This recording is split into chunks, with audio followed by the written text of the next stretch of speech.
누구에게 삶을 살아가는 지혜를 얻고 가슴 따뜻한 세상 이야기를 들어보는 시간. 안녕하세요. 공감 토크 색종이의 손우정입니다. 귀에서 불편한 잡음들이 쉴 새 없이 들리는 현상을 일컬어 이명현상이라고 하는데요. 최근 과도한 스트레스로 인해 이런 이명현상으로 고통을 받으시는 분들이 무척이나 많아졌다고 합니다. 이런 이명현상을 치료하기 위해서는요, 마음의 안정을 찾는 훈련이 우선적으로 필요하다고 하는데요. 그래서 제가 마음의 안정을 취할 수 있는 조용하고 차분한 이곳, 마야사의 현진 스님을 찾아왔습니다.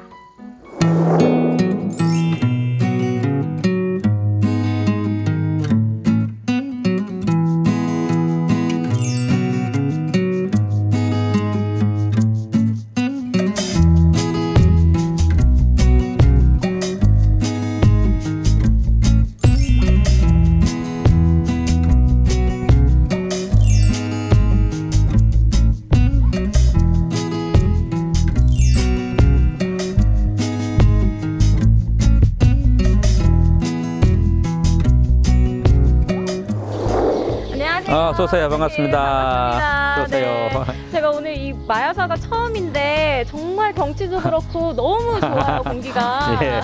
오늘 딱 그 전형적인 가을 날씨예요. 네. 하늘 높고 구름 한 점 네. 없고 잠자리 날고 네. 예, 정말 좋은 날에 오셨습니다. 네. 저희 시청자분들께 간단하게 인사 한마디 부탁드릴게요. 예. 너무너무 반갑습니다. 꽃과 나무가 아름다운 마야사 주지 현진입니다. 반갑습니다.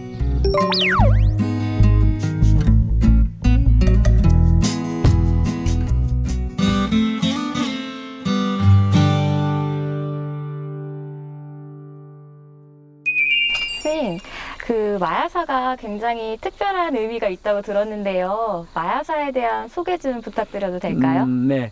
저희 마야사는 그 절 이름이 그 부처님 어머니에서 따온 거예요. 예, 어머니 이름이 마야 왕비인데 거기서는 마야라고 하는 이름을 따서 마야사라고 한 건데, 이제 마야 왕비는 그 부처님이라고 하는 위대한 인물을 또 탄생시키고 또 키웠던 그런 분이잖아요.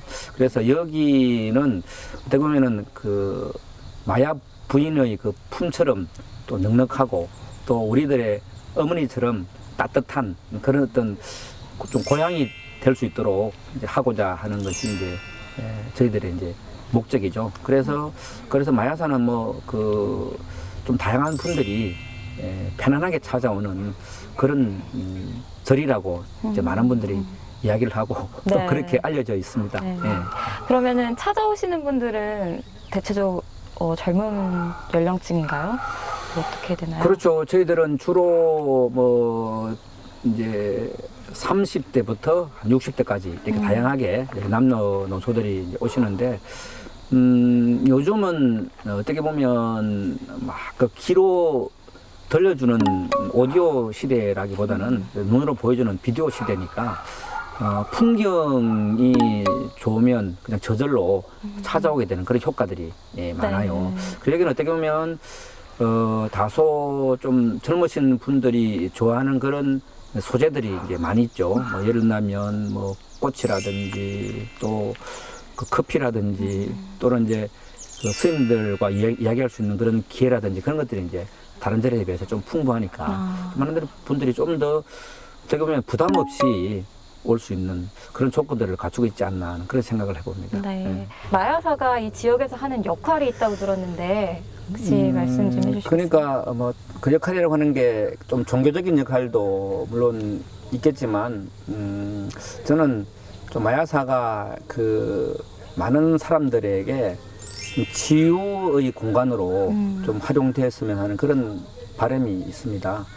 그래서 여기는 뭐 종교를 불문하고 또 남녀노소들이 또 찾아와서 또 그 마음에 좀 그 쉼터를 찍고 가는 그런 곳이 됐으면 하고, 그리고 저도 뭐 어떻게 보면 제가 여기서 제 나름대로의 그 삶의 향기를 잘 가꾸어 나가는 것이 크게 보면 뭐 지역을 위해서 좋은 역할을 하는 것이 아닌가. 어떻게 보면 우리 뭐 청주 시민들의 그 정서 순화와 또 뭐 인간성 회복, 또 나아가서 욕심 한 덩이를 좀 내려놓을 수 있는 그런 역할들을 할 수 있다면 뭐 그것이 어떻게 보면은 뭐 그 어떤 뭐 봉사보다 저는 더 중요하다는 생각을 하거든요. 그래서 사람들이 다 살다 보면 그 뭐 돈과 또 관련된 일을 하게 되고 또 명예와 관련된 그런 또 일들을 하게 되고 이러잖아요. 이제 그런 과정 속에서 막 스트레스가 이제 많이 또 상승되기도 하고 이러는데 어떤 보면 그런 것들로부터 좀 더 위로해주고 좀 토닥여주는 그런 역할들이 사실은 더 필요하거든요. 그러면 뭐 물론 뭐 물질적으로 또 지원해주고 또 인력적으로 이렇게 후원해주는 것도 뭐 역할일 수도 있겠지만 보다 중요한 것은 그 사람들이 그런 막 경쟁하는 그런 시대에 좀 더 내가 좀 의지하고 좀 기댈 수 있는 공간이 있다라고 하는 것만 해도 맞아요. 보통 위로잖아요. 그러니까 그런 역할들이 오히려 저는 더 중요하다고 생각해서 마야사에서 제가 제 향기를 좀 더 그 많이 그 꽃향기처럼 번질 수 있도록 하는 것. 그러면 이제 그 저의 향기를 통해서 오는 분들이 좀 더 행복해질 수 있잖아요. 뭐 오는데 제가 인상 쓰고 있으면 오히려 더 그 어깨가 무거워지니까. 그래서 저는 개개인의 그 삶의 향기가 아름다울 때 우리 사회는 좀 더 행복해지고 아름다워진다라고 하는 생각하거든요. 그래서 마야상하는 뭐 지역적인 역할은 우리 청주 시민들과 또 뭐 불자들을 위해서 힐링 공간을 늘 제공해 준다. 그것이 가장 큰 역할이 아닐까 생각합니다. 가장 큰 역할이면서도 정말 중요하고도 요즘 시대에서는 꼭 필요한 그런 역할인 것 같아요. 그렇죠. 그래서 어떻게 보면 요즘에 이제 종교라고 하는 것이 보면 자꾸 이렇게 그 대형화 되어가고 또 이제 국제화 되어가는 게 이제 많잖아요. 그래서 본래 소박함을 잃지 않는 게 좀 더 종교적인 저는 역할이 아닐까 그런 생각을 이제 해보는 거죠. 그래서 이게 그 종교도 어떻게 보면 그 상품처럼 경쟁을 하게 되면 이제 힘들어지거든요. 그래서 내 안에서 만족할 수 있고 또 내 인생의 가치관이 분명하면 비교하지 않거든요. 사실 엄밀히 들여다보면 우리 삶을 힘들게 하는 게 보면 비교하는 심리 때문에 맞아요. 그렇거든요. 내 스스로 충분히 행복할 수 있는 조건들을 많이 갖추고 있는데 어느 날 내가 행복하다 생각했는데 나보다 더 많이 갖춘 사람을 보면 그때부터는 내 행복이 이제 행복이 아닌 거죠, 더 이상. 그러니까 내가 가진 행복의 조건이 불행의 조건으로 이제 생각해지는 거죠. 그래서 우리가 불행을 예방하는 최고의 비법은 남과 비교하지 않는 거죠. 그래서 그 종교가 이제 먼저 그런 비교하지 않는 그 삶을 실천할 때 역시 이제 그 종교를 믿는 사람들도 그런 가치관이 형성되어서 좀 더 이제 편안해지지 않을까 하는 생각을 해보거든요. 그래서 뭐 우리가 뭐 물질적으로 또는 명예적으로 또는 권력적으로 이렇게 행복을 사실 채우는 것은 그건 궁극적으로 한계가 있는 거거든요. 그죠? 뭐 대통령을 한다고 해도 사실 5년이면 끝나는 거예요. 그것이. 그잖아요. 그래서 뭐 권력이든 명예든 사실은 영원하지 않다고 하는 명제가 딱 가치관으로 형성이 돼 있으면 그 행복이라고 하는 문제를 내 안에서 좀 더 진지하게 점검하고 살펴보게 된다고 하는 거죠. 그러면 그 비교하는 그런 습관들이 조금씩은 이제 개선이 될 수가 있다고 하는 거죠. 그래서 그 행복의 첫째 조건은 비교하지 않는 것이다. 이거죠. 네, 맞는 말씀이신 것 같아요. 맞아요. 남과 비교하면 그렇게 되죠. 그리고 두 번째로는 이제 그 만족하는 거죠. 만족. 그래서 제가 자주 강조하는 행복 법칙은 불행이 적을수록 행복 지수는 상승한다 라고 하는 거죠. 근데 우리는 자꾸 행복의 조건들을 더 많이 모아서 좀 기분이 좋아지려고 하잖아요. 그래서 사실은 그 불행의 조건들만 좀 제거하면 행복은 보장이 되는 거잖아요. 그러니까 우리가 예를 들면 뭐 몸이 안 좋다라고 했을 때 그러면 몸을 안 좋게 하는 나쁜 음식만 먹지 않으면 되는 거예요. 그럼 자연스럽게 건강은 회복이 되는 거죠. 그런데 몸을 해치는 나쁜 음식을 계속 먹으면서 예, 몸을 건강하게 하려고 하니까 그건 이제 앞뒤가 안 맞다는 거죠. 그러니까 오히려 몸에 좋은 음식 100가지 먹는 것보다 몸을 해롭게 하는 음식 10가지를 줄이는 게 훨씬 건강 회복에 빠르다고 하는 거죠. 또 그것을 행복 법칙에 대입해 보면 그죠?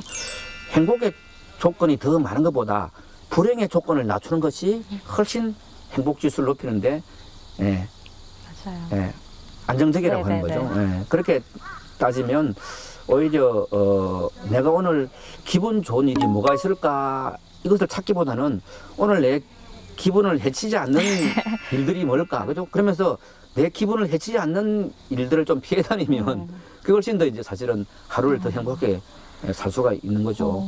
또 물론 뭐 살다 보면 내 뜻대로 안 되기 때문에 나를 기분 나쁘게 하는 일들도 생기죠. 그러나 우리는 모든 상황들을 받아들일 때 우리는 좀 더 성숙할 수 있는 거예요. 예. 그래 우리 인생이 뜻대로 안 되니까 괴로운 것이지 맞아요. 내 생각대로 다 되면 괴로울 가능도 없죠.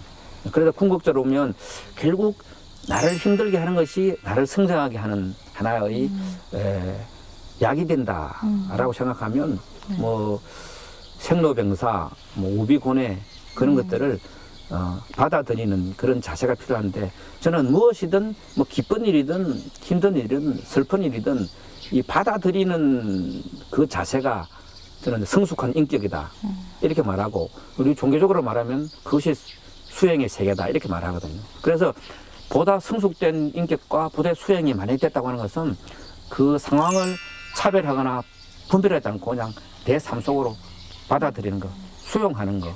그게 사실은 이제 가장 어떻게 보면은 우리 불교에서 추구하는 그 해탈의 방법이고 뭐 힐링의 세계인 것이죠.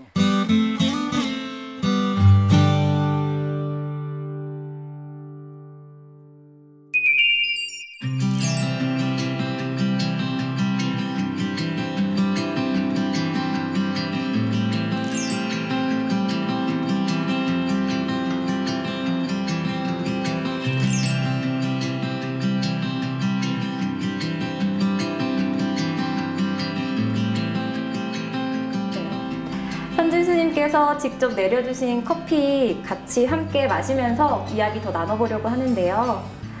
스님, 청주시 불교연합 회장을 맡고 계신다고 들었어요. 네. 하시는 역할이 어떤 걸까요? 우리 청주 이제 불교계에 여러 가지 그 현안 또 사업들이 많이 있잖아요. 또 그것을 또 하나로 묶어서 또 공동적으로 또 해결을 하고 그리고 또 우리 그 지역에 크고 작은 절들이 많이 있는데 서로 교류하고 또 스님들끼리 친목을 도모하는 그런 역할들을 하죠. 그래서 우리 이제 불교계가 화합과 또 일치된 그런 목소리를 가지고 어떻게 하면 좀 더 지역 사회에 또 기여하고 우리 또 종교계가 어떤 역할을 할 수 있을까 이런 것들을 쭉 고민하는 뭐 그런 자리인 거죠. 그래서 임기는 2년 정도인데 제가 2년 동안 좀 청주 불교계를 좀 더 그 불자와 시민들에게 좀 친근하게 다가가는 그런 좀 종교로 만들자 이래서 좀 다양한 문화 행사들을 많이 또 기획하고 있고 또 특히 뭐 그 사찰 음식 하면 누구나 친근하게 또 뭐 맛볼 수 있잖아요. 그래서 저희들이 행사 때마다 이제 사찰 음식을 좀 많이 그 만들어서 많은 시민들에게 좀 시식회를 좀 하자. 그래서 그런 것들 특히 이제 그 불교 행사가 단순히 종교 행사가 아니고 좀 문화 행사로 좀 그 성화되고 발전되는 그런 방향으로 가자고 이제 많이 또 연구를 하고 있고 또 그렇게 노력을 하고 있죠. 네. 스님이 하시는 역할도 되게 많고 하시는 일도 많은데 그중에 책을 쓰셨다는 얘기를 제가 좀 들었어요. 책을 한 몇 권 정도 쓰셨어요? 지금까지 10권 이상 쓴 것 같아요. 네. 제가 출가 이후로 쭉 글쓰기를 제가 좋아해서 네. 또 이렇게 그 많은 분들과 소통하는 또 기회도 되고 또 그 우리 절집안이 너무 또 폐쇄적이고 또 너무 좀 신비로운 공간으로만 이렇게 남아 있는 것 같아서 우리 그 절집안의 소소한 어떤 일상들을 좀 소개하고 싶다라고 해서 이제 시작을 한 거죠. 그래서 뭐 스님들이 뭐 예불 하는 모습이라든지 또 빨래하는 시간이라든지 또는 뭐 그 산책하는 그런 또 여유라든지 이런 것들을 이제 마치 이렇게 그 화면으로 보여주듯이 제가 이렇게 글로 이렇게 섬세하게 표현을 한 거죠. 뭐 한 30년 전만 하더라도 뭐 그런 류의 그 글들이 별로 없었습니다. 그래서 스님들의 일상이 굉장히 궁금했는데 그것을 이렇게 글로 아주 소소하게 소개해 주니까 너무 흥미롭고 관심 있다. 이래서 그때 많은 독자분들이 이제 관심을 보여주었죠. 세월이 흘러서 뭐 지금 한 10여 권 이상의 책을 썼는데 올 봄에 네. 10번째 산문집이죠. 좋은 봄날에 울지 마라. 최신에 쓰신 건가요? 그렇죠. 최근, 가장 최근에. 그러니까 이 좋은 봄날에 울지 마라. 이 한마디 듣는데 뭔가 가슴이 좀 뭉클하지 않아요? 뭉클해요. 그러죠. 제목에서 딱 오는 그렇죠. 그 뭉클함이 이제 바로 그 책을 쓴 목적이에요. 그래서 우리가 살아가는 이 시대는 그 아픔과 상처가 또 너무 많아요. 그리고 또 고민과 번뇌가 또 많아서 우리를 답답하게 하는 경우가 많거든요. 그래서 그런 분들에게 조금이라도 또 위로와 응원이 되어 줄 만한 글들이 없을까 이렇게 해서 제가 여기 살아가면서 일상으로 느꼈던 그런 생각들 또 꽃과 나무를 가꾸면서 느꼈던 또 그런 마음들 이런 것들을 책 속에 담았죠. 네. 그래 결국 그 좋은 봄날에 울지 마라라고 하는 것은 힘든 세상을 살아가는 사람들에게 제가 할 수 있는 최선의 격려죠. 왜냐하면 꽃들도 저렇게 찬 겨울을 지내고 날이 풀어지면 꽃을 피우는데, 네. 그죠? 그래서 이 세상은 찬란한 봄날이 되는데 사람마다도 다 자신이 가진 개성과 능력이 있거든요. 네. 그것을 100% 발휘하면 인생의 꽃이 될 수 있는 거거든요. 들어보니까 이제 곧 얼마 남지 않은 수능을 앞둔 수험생들에게도 되게 힘이 되는 책일 수 있겠다라는 그렇죠. 생각이 드네요. 그 수능을 앞둔 우리 수험생들도 네. 고민이 많겠죠. 네. 저는 우리 인생을 크게 보면 뭐 10대는 10대대로 고민이 있고 20대, 30대, 40대는 고민이 있고 또 저 나이가 많으신 90 먹은 노인분들도 다 괴로움이 있는 겁니다. 그래서 우리 인생은 그 순간순간 그 길목마다 자기가 짊어져야 될 어떤 그런 그 삶의 무게는 있다라고 생각하는데 그것을 어떻게 받아들이느냐가 바로 그 삶의 지혜라고 할 수가 있는 거예요. 그러니까 피해갈 수 있는 것이 아니고 결국 그런 것들은 그 삶을 살아가게 만드는 하나의 그 통과 의례이자 뭐 우리 청소년들에게는 성장통인 거죠. 그리고 오히려 그런 것들을 통해서 조금 내 인생이 좀 더 튼튼해지고 좀 더 기초가 든든해진다는 의미거든요.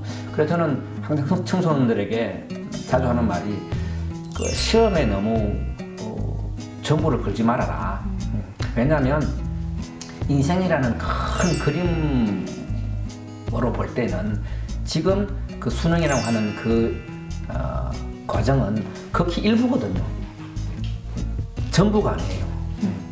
그거는 이제 일부이지 인생의 전부가 아니다. 이렇게 생각하면 거기에 큰 막 부담을 가지거나 뭐 너무 강한 압력을 받거나 할 필요가 이제 없다는 거예요.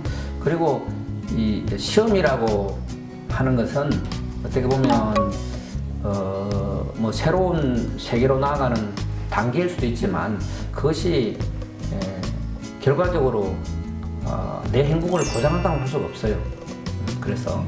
그래서 우리는 꼭 뭐 시험에 합격해야 된다, 뭐 돈을 벌어야 된다, 뭐 이런 것들이 내 행복을 보장해 주는 거라고 생각하지만 좀 더 인생을 많이 살다 보면 또 그게 아니거든요. 네네네. 그러니까 너무 그 수능 시험에 너무 그렇게 큰 부담을 가지게 되면 오히려 그 자신의 실력을 발휘를 못해요. 그러니까 뭐 이번에는 뭐 내 시험 대충 치지 뭐 이렇게 하는 것이 오히려 자기 실력을 더 많이 발휘한다는 거예요. 그럼 저는 자주 하는 말이 젊은 날에는 실패해도 괜찮다.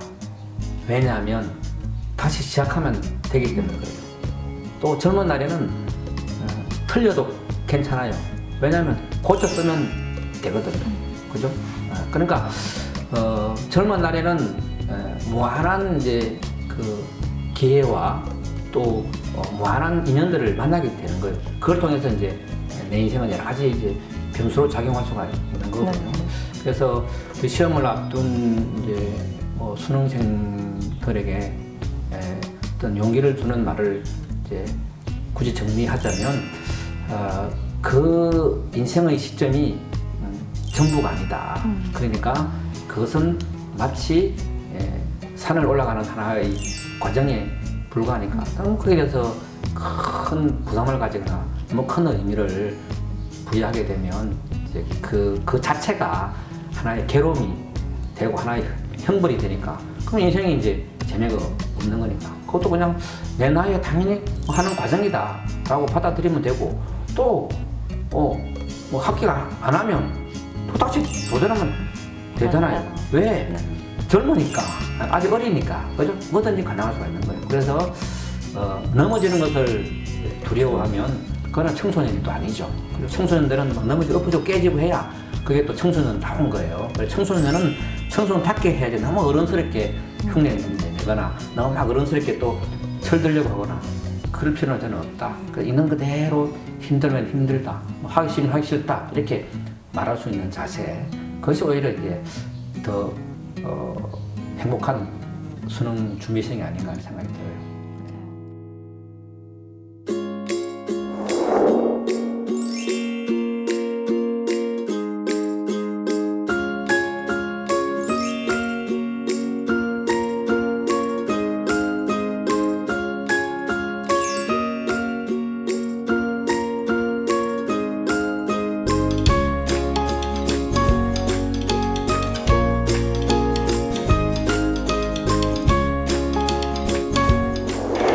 오늘 이곳 마야사에서 현지 스님과 함께 이야기 나눠봤는데요. 얼마 남지 않은 수능을 준비하는 수험생분들에게도 또 일상의 스트레스로 힘들어하시는 분들에게도 마음의 평안을 가질 수 있는 아주 좋은 시간이었던 것 같습니다. 저 또한 마음이 따뜻해지는 힐링의 시간이었는데요. 오늘도 함께해 주신 현지 스님께 진심으로 감사드리면서요. 공감 토크 색종이 다음 시간에 다시 찾아뵙도록 하겠습니다. 감사합니다.